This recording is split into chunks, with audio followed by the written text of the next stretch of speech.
Mayflower white, Mayflower green, in the sea's crystal, what have you seen? Mayflower II? Mayflower I, when was your pilgrim story begun? Today in England, there still remain places and buildings associated with the Pilgrim Fathers before they sailed for America more than 300 years ago. I, William Brewster, of suit russet brown, sailed 1620 from Southampton town. Postmaster, scholar, indifferent sailor, trusting in God and a three-masted whaler. This is our monument. This was the hour taking a trip in a 90-foot flower. The Pilgrims originally lived in the North Midlands, and they became pilgrims because their religious ideas offended the government. This is the house where King James' fists shut about the separatists, sent us away, for God wouldn't be concealed at Scrooby Manor and Austerfield, sent Mr. Brewster to a double Dutch land, and William Bradford, his second in command. After selling all they possessed, the Pilgrims attempted to escape to Holland, but as they were about to embark, they were captured by the local militia and taken to Boston in Lincolnshire, where they were tried at the Guildhall. But as we embarked on a pierhead jump, we were robbed and rifled off Boston's stump, searched our shirts and shaken our stays. We were jugged in the jail for 31 days, trapped as an oyster, cold as a clam, dreaming of freedom and Amsterdam. But at last, in 1608, they reached Holland. After a dozen years there, about 50 pilgrims sailed in the Speedwell, joined the Mayflower at Southampton, and together left for the New World. But the Speedwell sprang a leak, and both ships returned to Plymouth. Plymouth and its Barbican. The Barbican that is also known Sir John Hawkins, Drake, Sir Humphrey Gilbert, Raleigh. The Barbican, where the Pilgrims abandoned their first ship, the Speedwell, and finally sailed in the Mayflower on September the 6th, 1620. The ship manned by a crew of 21. Now there were 102 pilgrims, 50 men, 20 women, 32 children.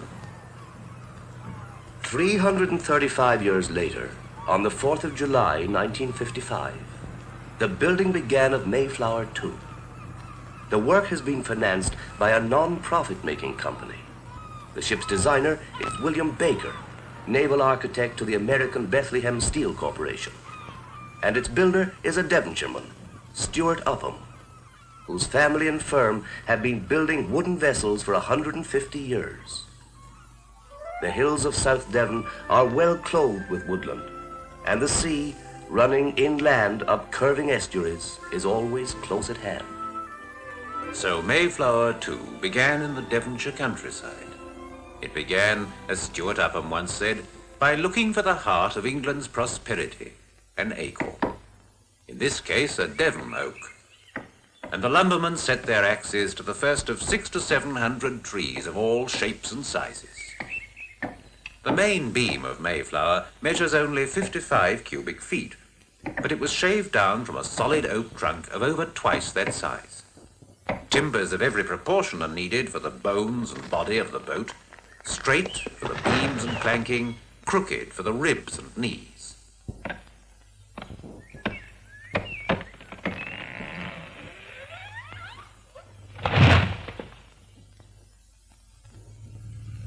All the timber for the ship must, of course, be properly seasoned. And the timber yard is the place where the builder must choose his trees. And surely, steadily, the oak tree is press-ganged into service. First, a journey of 7 or 8 miles under a cider and scrumpy yellow sun. The ship's timbers have come to town.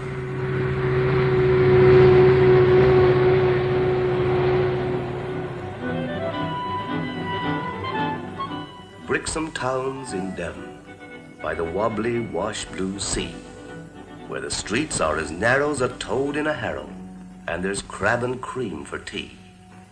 Where the mackerel, bass, and the pollock parade on the edge of the quay, and Francis Light took a notion to write the words of Abide With Me. where the lion and bear left their bones in a lair on the bullock red Brixham sand, and William III jumped out of the sea with an orange in his hand. Here in the shipyard is the first stage in building, laying the keel, 14 inches by 12, 58 feet long. The great lumps of timber joined by a keel scarf.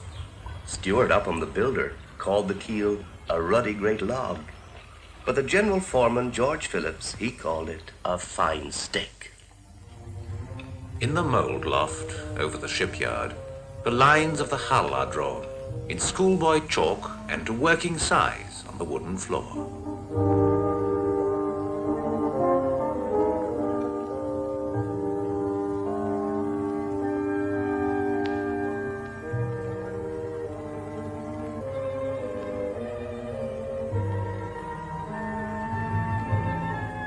Drawing the ship's frame life-size has its own problems, for the Mayflower II is bigger than the loft, so the hull has been halved. That's why the chalk lines cross each other like crazy railway lines. These are set with pine stripping that, carefully based on the architect's blueprint, gives a sequence of cross-sections of the hull, and the curves of her body grow.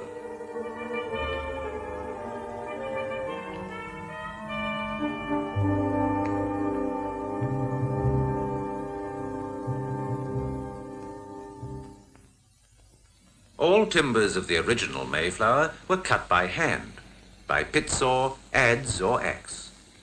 Today, the only genuinely modern pieces of machinery that can be used in building this replica of a wooden whaler are the electric drills and saws.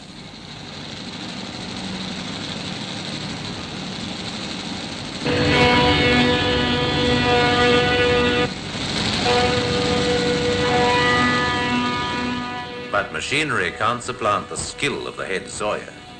He is still one of the most important people in the shipyard.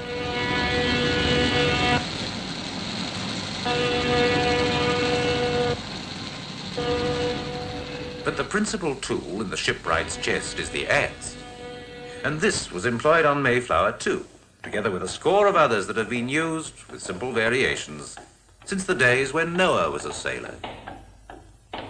A shipwright lay a-dying, all flickering were his lamps. He cried to his wife, "If you'll save my life, bring out my forelock clamps. Bring my augers, bring my adze, bring my old chock bevel, bring my trennel, bittle and spike, or I'll dry dock at the devil. Bring to me my round bottom plane, and bring the double making. Go rub with wax my shiny axe, or a damned long trip I'll be taking. Throw all your medicines in the sea, and bring my gimlet true. If the doctor can't heal my stem and keel, we'll see what a shipwright can do."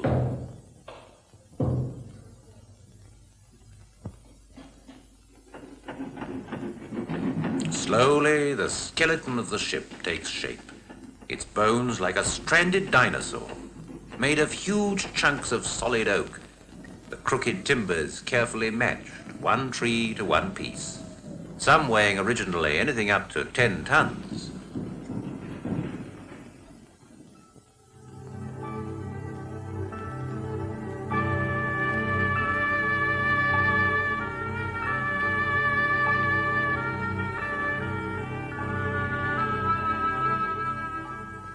The skin of the ship is the planking, long lengths of copse-grown timber clamped to the ribs 2.5 inches thick, shaped again by the adze.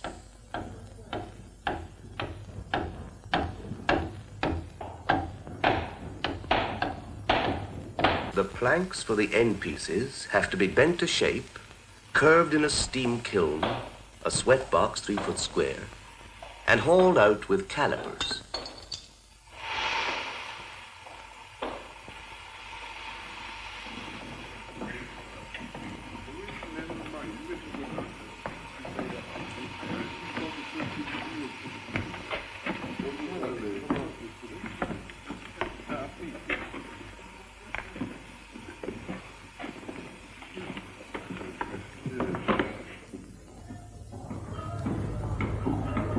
8 strong men on the steaming stem making the Mayflower skin to keep the tide and the fish outside and the passengers safe within. They make her chest, they make her breast, they make her chin and her cheek. For a ship of her line, like a glass of wine, should never spring a leak. Oh, make her firm and give her a perm, sings out the saucy sea. In a suit of lath from her Turkish bath, she's just the girl for me.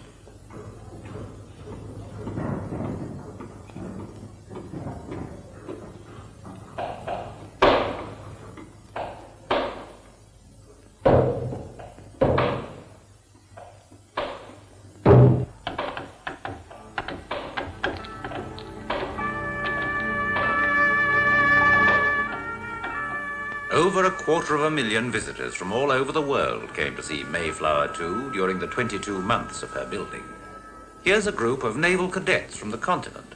Their guide is Alan Villiers himself, Australian man of the sea, author, commander of Mayflower II and her 1957 crew. The sailmakers stab away, 5 stitches to the inch, at the ship's 2 suits of fine flax canvas.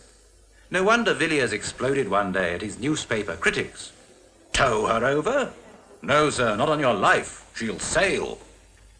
But before she took to the water, the preparations for launching. A steady, skiffle group of shipwrights worked to the cry of the shantyman.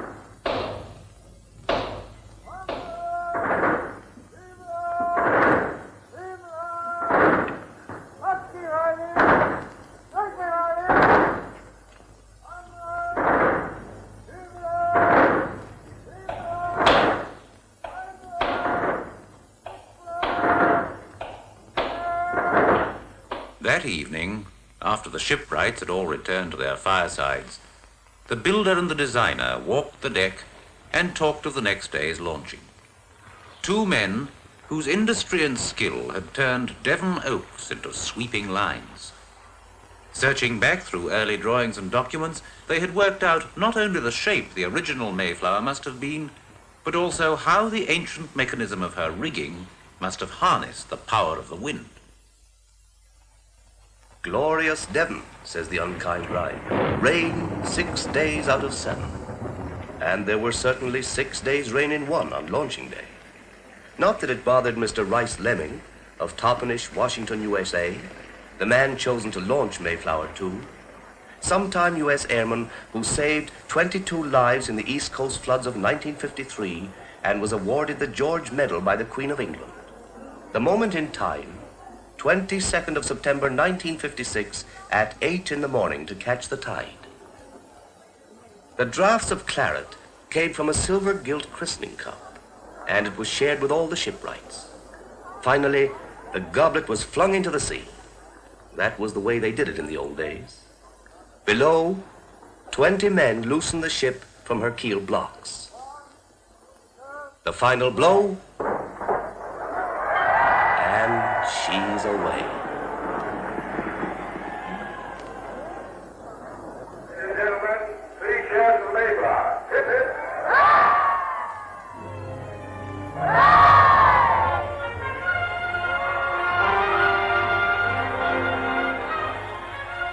The man who watched closest was the master builder himself, attentive as a midwife, and after a successful delivery, as equally relieved. I saw you strike your first storm, Mayflower, fly on the sea like a feather, and blown by a prayer your first saltwater wear in the thunder and lightning weather. Do you remember your launching, Acorn, as on the white sea you were sown? When it seemed that your hope, without rigging or rope, was to waltz the Atlantic alone. A lot of us watching felt that, and it seemed a pity that she had to go right into dry dock to have her superstructure built.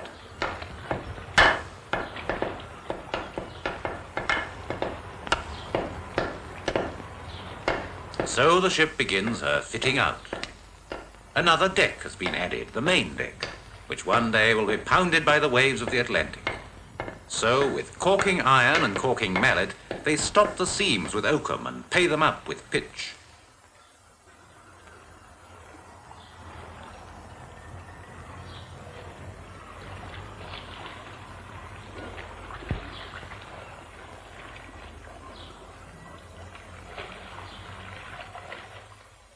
Meanwhile, the lathe revolves, a giant windlass that turns and shapes the capstan.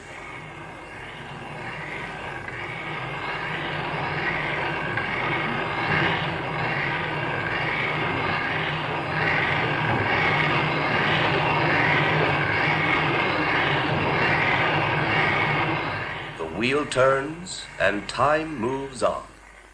Moves on towards the hour when Mayflower must sail away to America. Parts and materials arrive from all over the kingdom and from the Commonwealth too. The spars arrive square cut from a distant sawmill. They will be worked upon by the men who wield the adze so skillfully, acquiring gently tapering forms.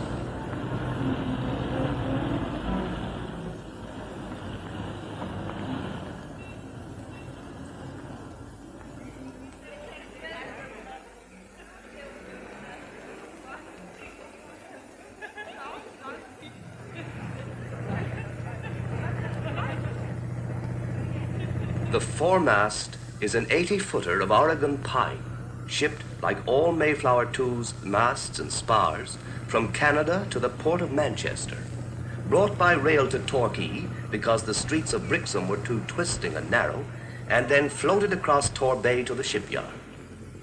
This is the end of their first Atlantic journey. Soon they'll make another in the opposite direction.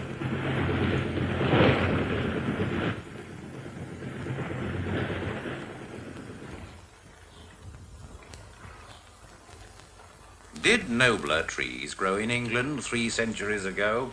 Pines which lived long enough to make high masts for tall ships? Probably not. For the rope bands we see in old drawings set round the masts of vessels of this period tell us that their shipwrights had to build up the bigger spars of lesser timbers bound together.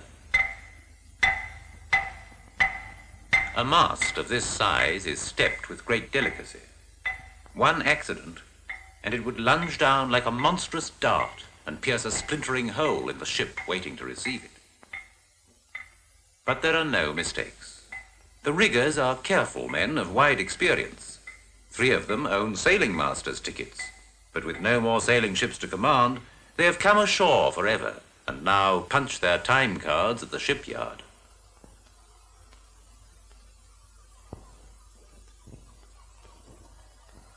Oh, 3 masts has our sturdy ship. 3 masts will she wear when she, like Christ our Savior, walks on the watery stair.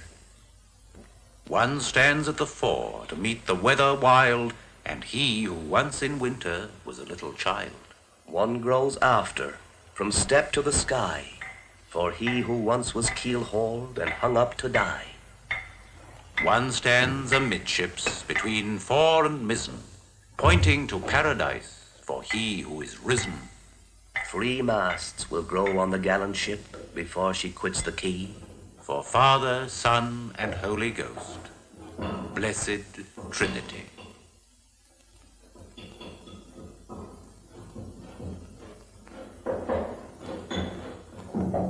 With her foremast stepped, the ship is supplied with the true source of her strength, from which her muscles of rope and canvas will grow to guide her through the water.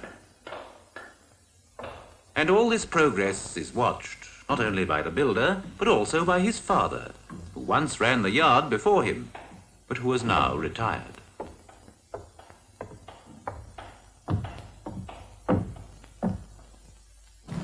Once she was rough and the colour of snuff, and her skin was dry as a shaving. Her sticks were the sheen of margarine, and not a whipcord was she waving. No coat did she wear on the wandering air, and she sent her boyfriends raving. But now she is green and nectarine, white as a Whitsun lily. Her frame is fed with oil and lead, and she smells like the Isles of Scilly. And the rubbing strake her colours shake like a Jezebel fairground filly. Once the main spars were placed in position, work went ahead on the rigging. 12 tons and 12 miles of it, divided into over 400 different items. It all had to be ordered a year ahead, with exact descriptions of gauge, length, and braking strains. The contract was completed by a Scottish firm. And after the rope arrived at Brixham, the riggers sorted out each piece and gradually built up the complicated pattern of cordage. Said the builder to the captain as they gathered at the gaunt seaside, "My buxom Brixham baby I bring you for your bride. 100 daughters, captain, I've settled on the sea, but this one is the fairest of all our family tree. So don't be nervous, captain, as you ring her marriage bell, for from her 100 sisters she's learnt her lesson well. Treat her tough and tender as you honeymoon on the blue, and don't wink your eye when you say goodbye, for I am coming too." "Will you walk among my rigging," said the Mayflower to Mayfly, "and solve a simple crossword puzzle scribbled in the sky? You may coast my cabled mainstay like a pellet from a gun. You may slide from beak and bowsprit up the mizzen to the sun, for never, never, never has such a yarn been spun." Said the Mayflower to the Mayfly as she took the twisting tide, "My muscles of milk are sweet as silk and corded on the Clyde. So hail the mangel wurzel, and hail the cocoa tree, and hail all holy vegetables from Tonking to Torquay, and hail the humble hempen plant that drives me through the sea." At the end of March, the mainyard was ready for hoisting, with the mainsail bent on and lashed tight. Now the Mayflower was almost ready to be refloated. There was ballast in her hold, but not the full quantity, otherwise she wouldn't get out of the dock even on high tide due on April the 1st. She was, as seamen say, a bit tender. As I woke up one evening and smelt the April air, the water wrote its warning all up my seaweed stair. "Take care, my chuck, my chicken, and save your heart in store. Don't let its drumbeat quicken for the mermaid girl next door. Keep your temperature normal as you walk all round the town. Your behavior must be formal or you'll clue up upside down." But I opened wide my window, I opened my heart and my door, and my liver like love blew stormy, and I fell down on the floor. I rocked, I rolled, I rumbered, I saw King Neptune stare, and with his triple-tongued trident reach up to comb my hair. Oh, tug me to safe water, and let me lie at my ease, where I won't roam like a metronome with a list of 12 degrees. So boys, if for love you're ready, and your heart is under way, keep your ballast steady, for it's April Fool's Day.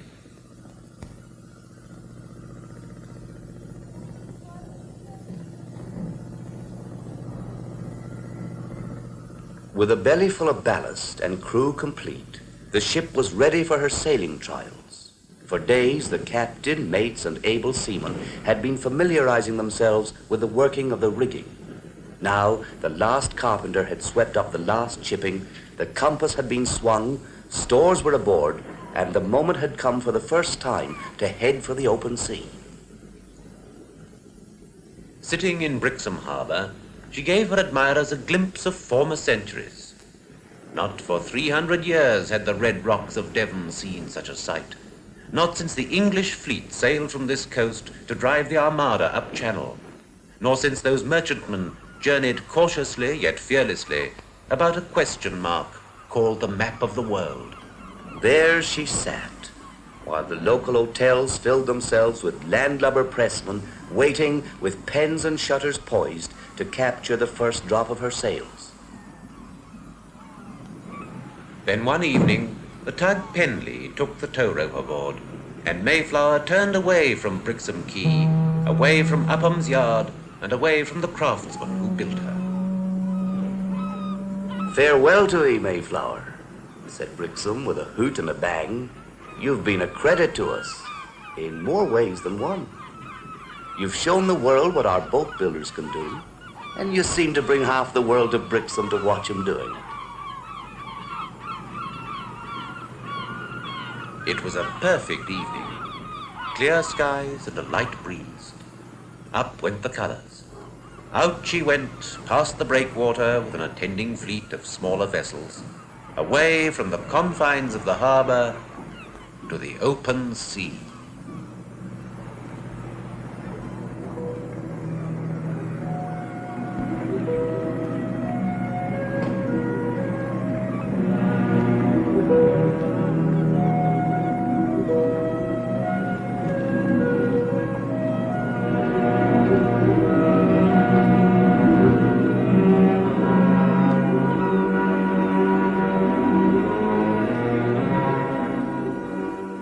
clear of the land, this sailing ship could become her real self for the first time.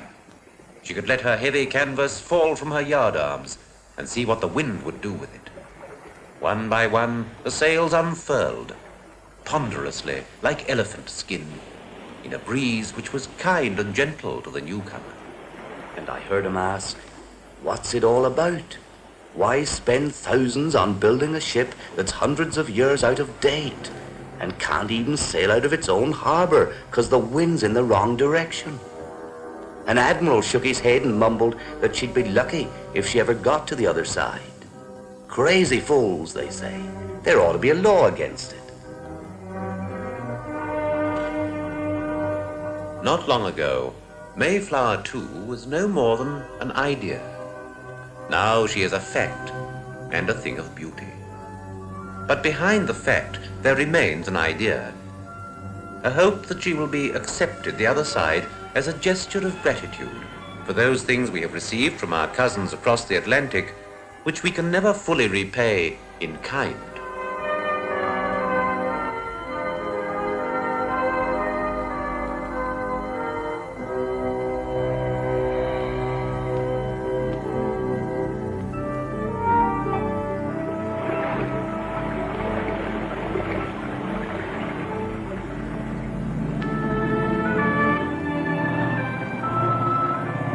I took an acorn from an oak that all its wealth had squandered, and in the water it awoke, and to the west it wandered. I sent it on the talking tide, where 70 winters harden, that of Christ's mercy it might ride the deep Atlantic garden. Its stem of white and chrysolite grew on the bitter brine, its leaves were made of canvas tight, its stalk of wooden pine. Farewell from city, town, and tower, as you beat down the bay, and farewell to the little flower that blossoms in the May. Acorn, acorn, your fortune find in the sea-green weather, that with your branches you may bind 2 continents together.